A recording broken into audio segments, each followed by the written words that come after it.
Operation లేకుండా మోకాళ్లు మరియు నడుము నొప్పులకు అత్యాధునిక చికిత్స డాక్టర్ భావన హర్వాణి గారి ఆధ్వర్యంలో ఆర్ఎఫ్ఏ మరియు ప్లాస్మా పద్ధతిలో చిన్న ఇంజెక్షన్ తో పరిష్కారం. Hospitals road number 12 Banjara hills.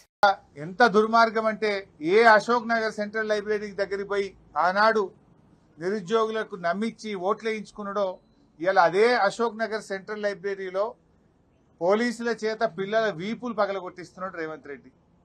పోలీసుల చేత రక్తాలు గారించే విధంగా పిల్లల్ని కొట్టిస్తున్నాడు రేవంత్ రెడ్డి.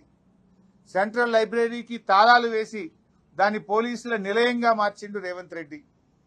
నేను అడుగుతా ఉన్నా, బల్మూరి వెంకట్లో ప్రొఫెసర్ కోదండరామ్ గారు, రేవంత్ రెడ్డి గారు, బట్టి విక్రమార్కలో ఎందుకు మీ గొంతులు మూగపోయినాయి? ఆ రోజు పెద్ద పెద్ద మాటలు చెప్పింది కదా. ఆనాడు కేసీఆర్ గారు 2 లక్షల ఉద్యోగాలకు నోటిఫికేషన్ ఇచ్చారు. 1,60,000 ఉద్యోగాలు మేము నింపాం. బీఆర్ఎస్ హయాంలో 1,60,000 నింపినాం. ఆ మిగిలిన వాటికి నువ్వు కాయిదాలు పంచి నేనే పంచినా అని చెప్పుకుంటున్నావు. మొన్న అసెంబ్లీలో అసలు నువ్వు ఇచ్చిన ఉద్యోగాలన్నీ రేవంత్ రెడ్డి నీ ప్రభుత్వం వచ్చినాక అంటే అసెంబ్లీలో ముఖ్యమంత్రే సమాధానం చెప్పిండు 16,000. నువ్వు ఇచ్చింది 16,000. ఇస్తానన్నది 2 లక్షలు, ఇచ్చింది 16,000. మరి మిగతా 1,84,000 ఉద్యోగాలు ఎప్పుడు ఇస్తావు? మరి ఆల్రెడీ సగం పీరియడ్ అయిపోయింది, 2.5 సంవత్సరాలు అయిపోయింది నీది. ఇంకా నీ నోటిఫికేషన్ ఎప్పుడు, పరీక్ష ఎప్పుడు, ఫలితాలు ఎప్పుడు, ఉద్యోగాలు ఇచ్చుడు ఎప్పుడు? పోలీస్ డిపార్ట్మెంట్ లో 19,000 ఖాళీలు ఉన్నాయని నిన్న డీజీపీ చెప్తా ఉన్నాడు.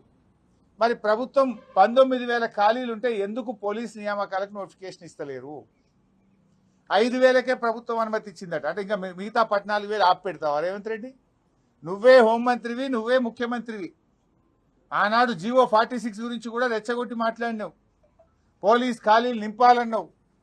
ఆనాటి బీఆర్ఎస్ ప్రభుత్వం ఎప్పటికప్పుడు పోలీస్ నియామకాలు చేసింది. 40,000 constable, SI, civil, AR, armed reserve forces అన్ని రకాల ఉద్యోగాలు 40,000 పోలీసు ఉద్యోగాలు నింపింది. నువ్వు ఈ రోజు వరకు ఒక్క పోలీస్ నోటిఫికేషన్ కూడా ఇవ్వలేదు 2.5 సంవత్సరాల్లో. వెంటనే ఖాళీగా ఉన్న 19,000 కానిస్టేబుల్, ఎస్ఐ ఉద్యోగాలకు నోటిఫికేషన్ ఇవ్వాలని చెప్పి డిమాండ్ చేస్తా ఉన్నాం.